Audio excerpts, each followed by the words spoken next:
But let's begin with appointments where President William Ruto has nominated the former chairperson of the Interim Independent Electoral and Boundaries Commission, that is Ahmed Isaac Hassan, to chair the board at the Independent Policing Oversight Authority. In a move aimed at filling critical vacancies within various constitutional commissions and state agencies, Ruto also nominated Sami Chepkwony to chair the Salaries and Remuneration Commission, while former Isiolo County woman MP, that is, Rehema Dida Jaldesa, has been nominated to chair the National Gender and Equality Commission. The head of state Tuesday announced a series of nominations for key public offices in response to recommendations from selection panels tasked with identified qualified nominees. The nominees, many of whom have extensive backgrounds in government and politics, are set to play pivotal roles in shaping policy and governance within their respective commissions and boards. Ahmed Isaac Hassan, the former chairperson at IEBC, has been nominated to head an 8-member board at Independent Policing Oversight Authority. Charles Orinda Dulo, an advocate of the High Court, has been nominated to head the Commission on Administrative Justice. Sami Chepkwony, an accomplished human resource professional with over 30 years of experience, will chair the Salaries and Remuneration Commission, while Rehema Dida Jaldesa, former Isiolo County Member of Parliament, has been nominated to head the National Gender and Equality Commission. Gerald Nyaoma Arita, a career central banker with 36 years of experience, previously serving as the director of the Bank's Supervision Department, has been nominated as the Deputy Governor at the Central Bank of Kenya. The nominations will be forwarded to Parliament for consideration. Thank you, Trevor Ngendo. President William Ruto says the government is committed to uplifting the face of Nairobi city through clearing garbage and cleaning Nairobi, Mathare and Ngong rivers. The head of state said that as the country's capital, Nairobi is the gateway to East Africa and must be restored to where former Environment Minister, that is John Mishuki, left off. He spoke during a meeting with Nairobi Governor, area members of Parliament and the Nairobi River Commission at the State House, Nairobi. The meeting at State House Nairobi occurred a fortnight after the appointment of the Nairobi Rivers Commission. Karibuni sana. The head of state noted that it is time to restore the lost glory of Nairobi city by clearing garbage and clogging and cleaning the rivers. This is the face of Kenya. Many people who visit Kenya, the first port of call is the city of Nairobi. And therefore, it is important for us to project the image of the country positively. And that starts with the image of the city of Nairobi. The president conceded that the Nairobi rivers were neglected after the exit of the famous Kibaki era Environment Minister John Michuki. I know several attempts have been made before. Michuki tried and did a good job, but we dropped the ball after Michuki. So this time round, we want to do Nairobi River Commission in a different way. We want to clean the Nairobi River in a different way, in what other cities around the world have done. He revealed a plan to build a 54-kilometer-long sewer line to help stop waste from being directed to the rivers. We need to contain the sewer that currently is going to the Nairobi River, to make sure that all the sewer that is now going into the river, we put it in the sewer line and deliver it in the right place. And then, of course, we are going to do other infrastructure. We are going to widen the river to between 20 and 30 meters in different parts. In conjunction with Nairobi members of Parliament, through the NGCDF kitty, the president said 5,000 classrooms would be built to accommodate the huge number of pupils and students in the city.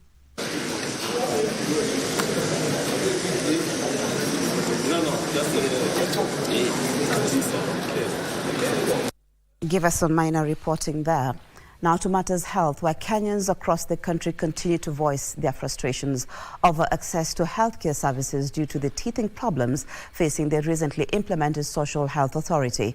A spot check by KBC Channel 1 revealed that patients seeking treatment for chronic diseases in Homa Bay and Kajiado County are experiencing several challenges. This, as the government reiterates its commitment to delivering quality healthcare services across all levels of hospitals. With the implementation of the new Social Health Authority, SHA, well in its second month, untold pain and suffering continue to be reported by patients seeking medical services in various parts of the country. A section of residents of Homa Bay County claim SHA has failed to provide affordable treatment options, as was the case with the defunct National Hospital Insurance Fund. This new system, which we will call ASHA, or what? SHA, does not work effectively. People go to the hospital, they are admitted, and when they are discharged, no payment. Where is this system, new system, leading to? In Kajiado County, kidney patients are grappling with similar concerns. Kajiado Referral Hospital's renal unit, which has a capacity of 10 patients, is currently overstretched. Nimeona wamenitumia message ya 10,500 na NHIF ilikuwa inatuma 9,500.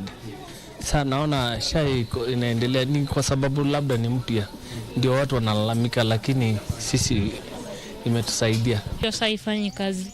Hadi watoto wadogo tunalipishwa mpaka lap kila kitu, na watoto wadogo below 5 years hawafai kulipishwa. Sasa inabidi tunalipa tu. This despite Kajiado Governor Joseph Olelenko's order that dialysis services be decentralized to both Ngong and Loitoktok district hospitals. The referral hospital is experiencing congestion, and to decongest the same, we need to open those units in Loitoktok and Ngong, and that we look forward to achieving before the close of this year. The Ministry of Health is, however, expressing confidence in the new Social Health Authority's ability to deliver more accessible and comprehensive health coverage through the Social Health Insurance Fund.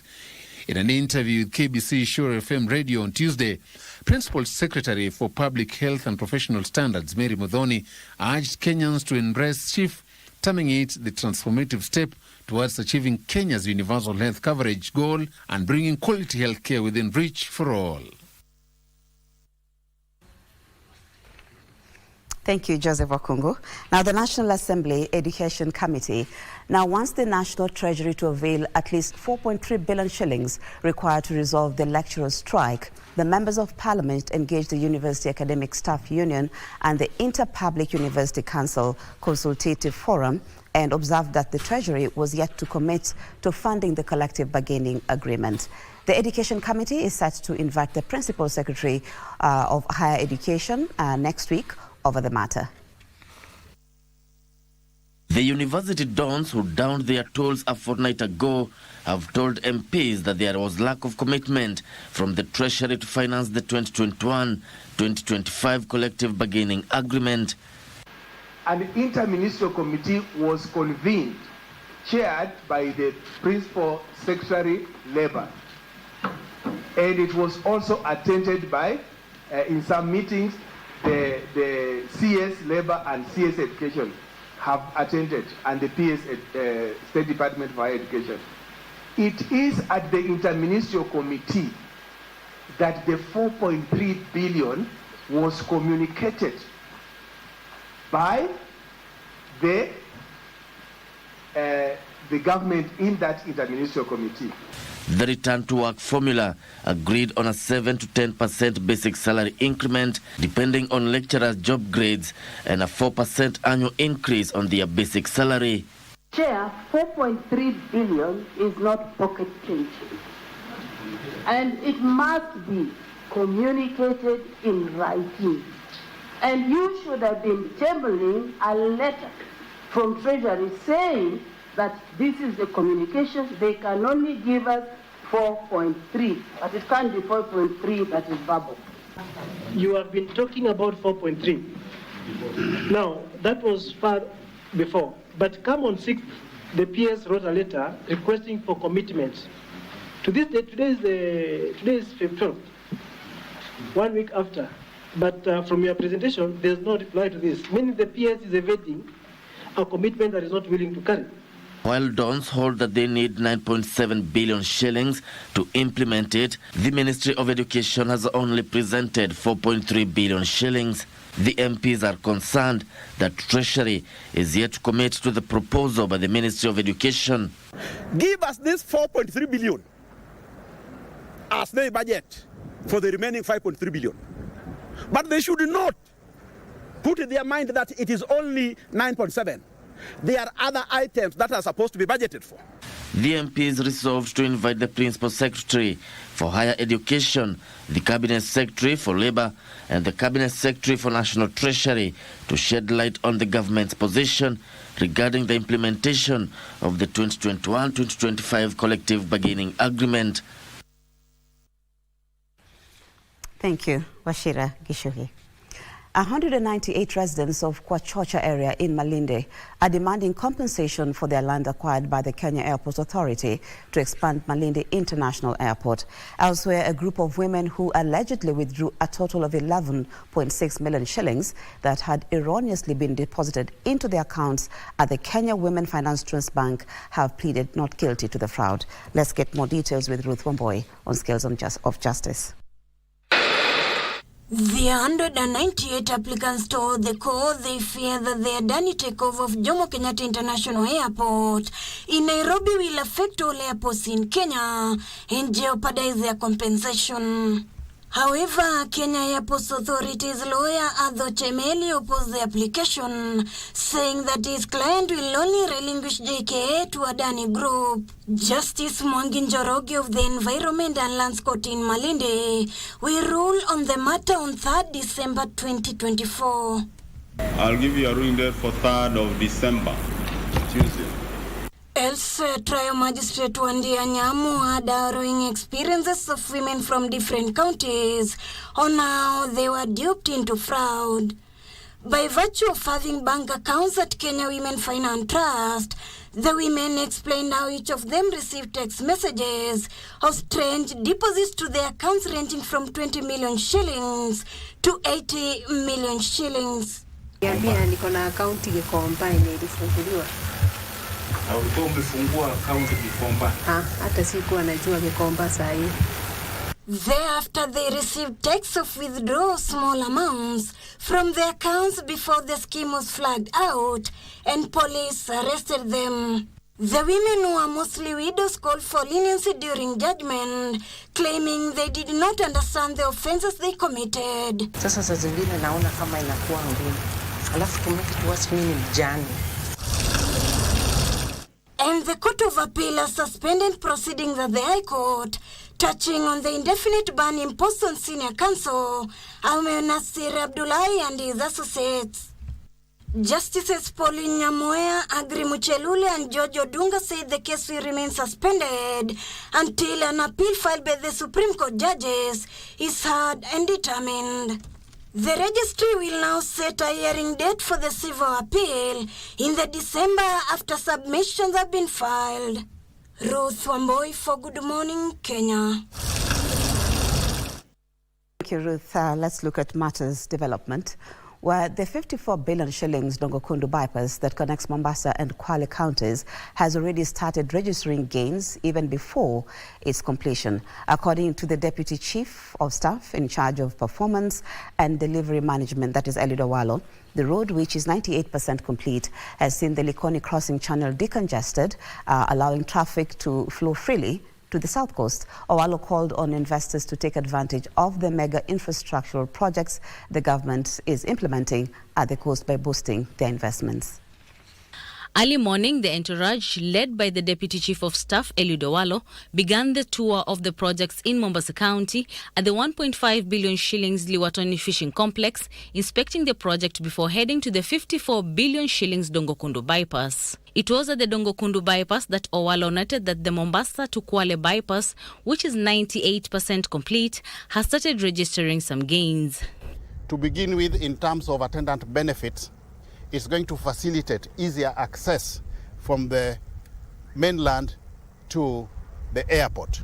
It will also facilitate faster connectivity from the SGR terminus into the town, and it will reduce congestion at the Likoni ferry for those connecting from Mombasa to Kwale, because now you can use the bypass to connect from Mombasa to Kwale, and cumulatively it will reduce the overcrowding of traffic within Mombasa town. It was at the 40 billion shillings Mombasa Special Economic Zone Development Project where the Deputy Chief of Staff in charge of Performance and Delivery Management reiterated that the government has compensated residents affected by the putting up of the mega infrastructure, underscoring the benefits which include paving the way for new investors. I'm happy to report that one of the fundamental milestones that we have realized within the Special Economic Zone so far is to ensure that compensation for those who are displaced is at 90%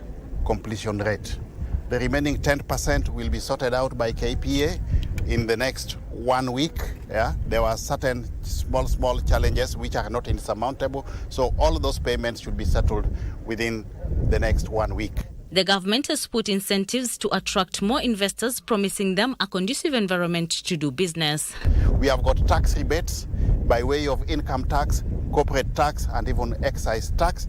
So I want to assure prospective investors that the government will do its best to ensure that we have got a conducive and enabling environment for investors to deploy within this facility.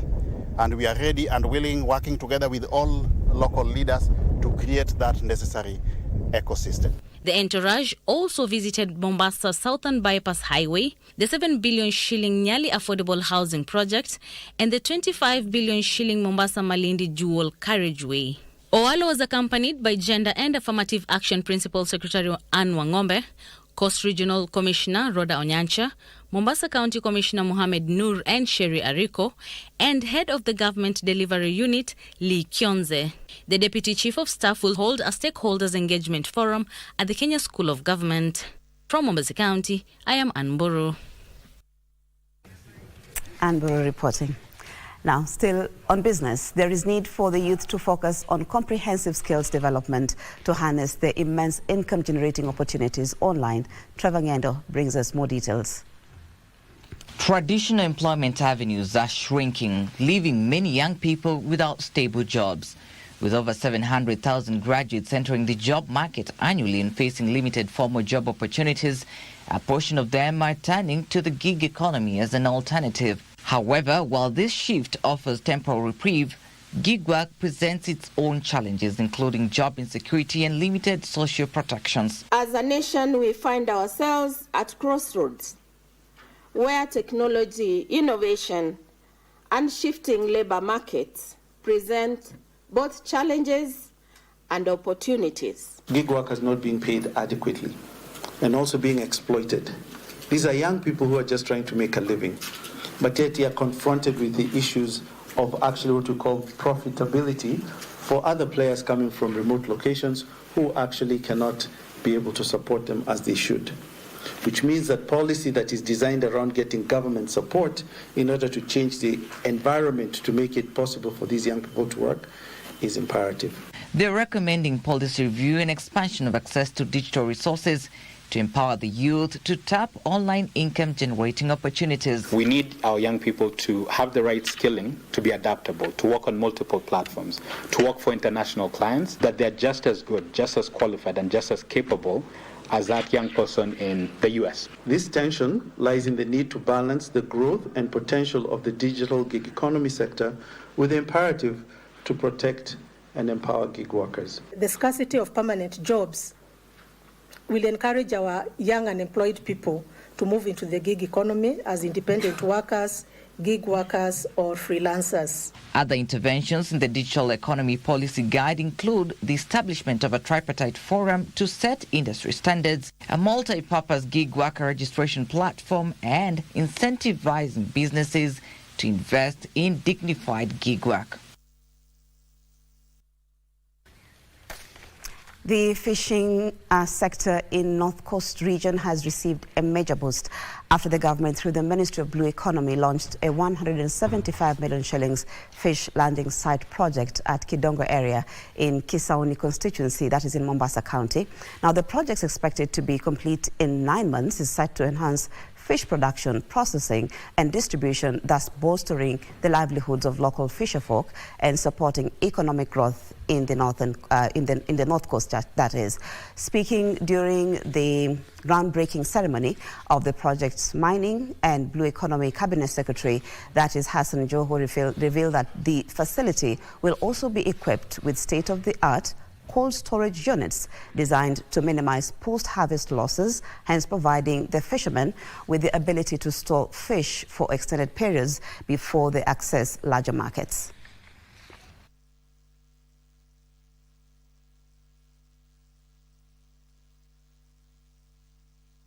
Kwa mara ya kwanza wavuvi wa hapa watakuwa na chombo cha kutengeza barafu hapa kwao chao wenyewe kwa mara ya kwanza.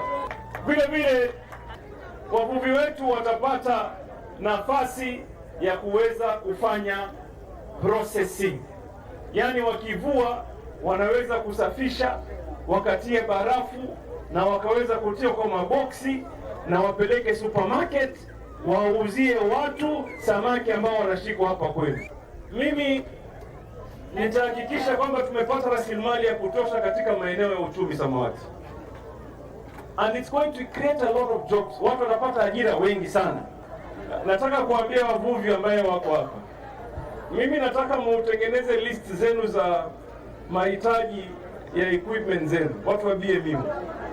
Wale ambao wanahitaji neti, wale ambao wanahitaji nyavu ama mishipi ama equipment nyingine yoyote, tafadhali tengenezeni list, mutuletee ili tusijaribu kuwasaidia mpate kupeleka uvuvi wenu mbele. Over to sports, where the Kenya Lionesses are back in the country from Accra, Ghana, where they qualified for the World Rugby Challenger Series after they finished runners-up to South Africa in the Africa Women's Cup. The Kenya Simbas, on the other hand, left last night for Kampala, Uganda, where they will face the Uganda Cranes in the second leg of the Elgon Cup, scheduled for this Saturday.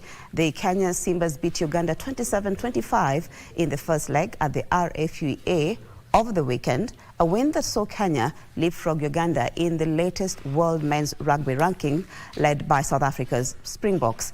The Kenyan team has been training in Kakamega, all determined to defend their title in the Elgon Cup against a stubborn Uganda who have vowed to fight tooth and nail to dethrone them, that is.